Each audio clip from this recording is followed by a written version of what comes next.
Hey guys, मैं हूँ समीरा और स्वागत करती हूँ आपके अपने चैनल समीरा हुनर हब में। तो आज मैं आपको आगे की कहानी बताने वाली हूँ जो जब मैं घर से सिलाई सीखने निकली।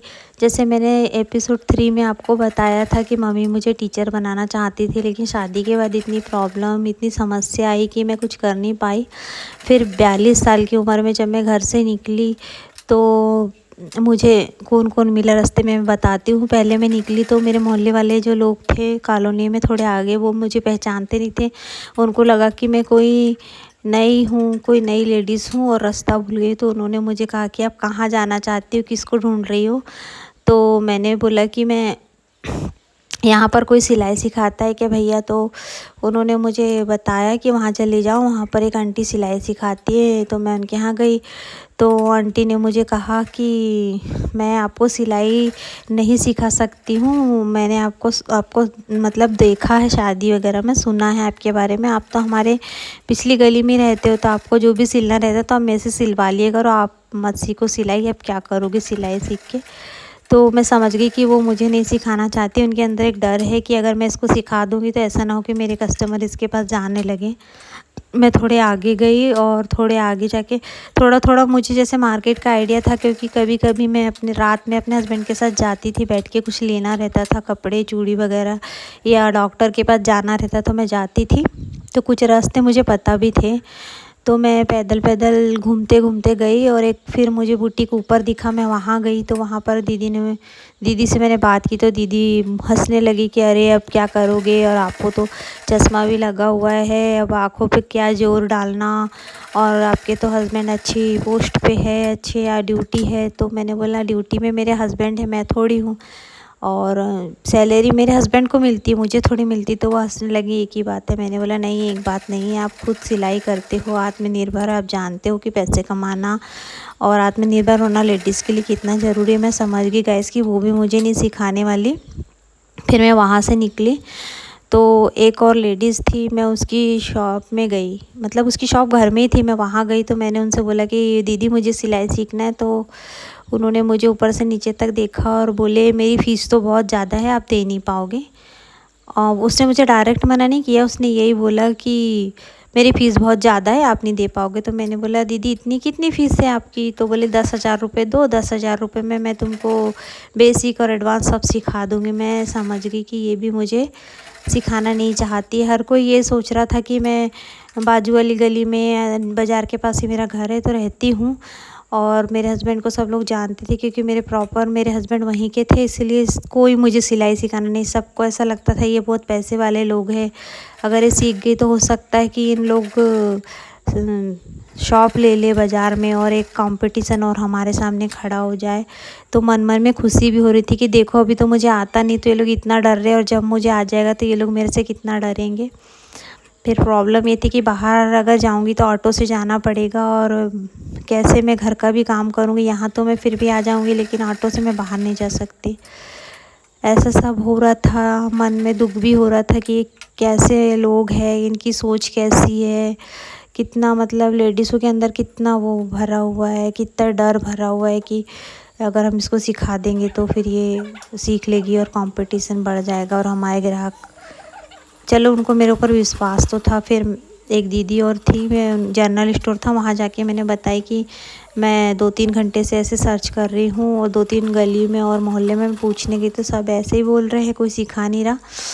तो दीदी ने बोला कि अरे मेरा तो ब्यूटी पार्लर है, मैं सिलाई वगैरह नहीं करती, लेकिन मैं एक आंटी को जानती हूँ जो बहुत सारी लड़कियों को सिलाई सिखाती है, लेकिन अब उनकी उम्र बहुत हो गई है, 60-62 साल की हो गई, शायद ही वो सिखाए। लेकिन अगर वो सिखाती है ना तो तुम्हारा ये सोचना कि लक अच्छा है, क्योंकि वो बहुत अच्छी सिलाई करती है और कई सालों से सिलाई करती हैं। अभी उन्हें सिलाई लेना बंद कर दी, लेकिन फिर भी तुम ट्राई करो, पूछ लो, हो सकता है वो तुमको सिखा दे।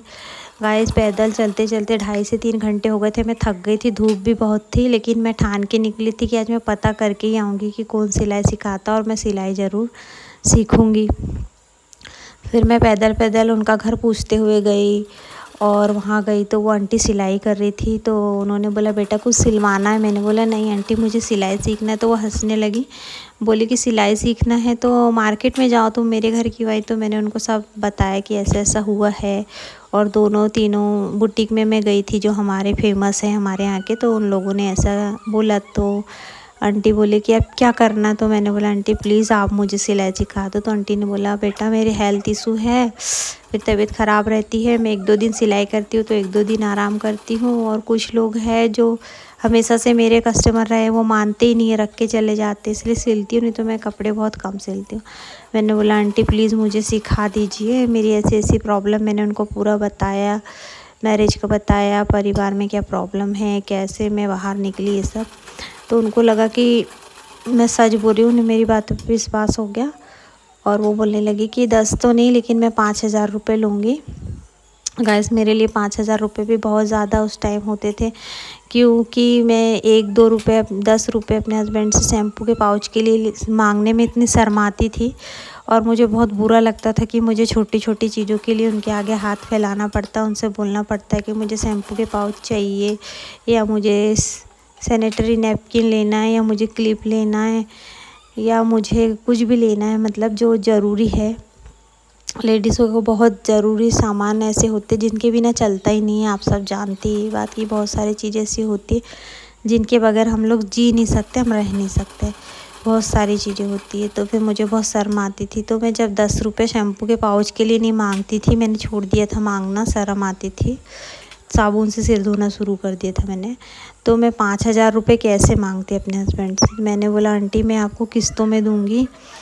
तो फिर वो हंसने लगी, बोली कि मैंने तो सुना है कि तुम्हारा हस्बैंड जॉब में है और तुम 5,000 रुपये के लिए इतना सोच रही हो। मैंने बोली मेरे हस्बैंड जॉब करते, मैं नहीं करती हूँ, आप समझ सकते हो, आप भी सिलाई करते हो। तो वो समझ गई, क्योंकि उनको अनुभव हो गया था ज़िंदगी का, बहुत ज़्यादा उनको अनुभव था। और वो उम्र के हिसाब से इंसान सब सीख जाता है, सब समझ जाता है।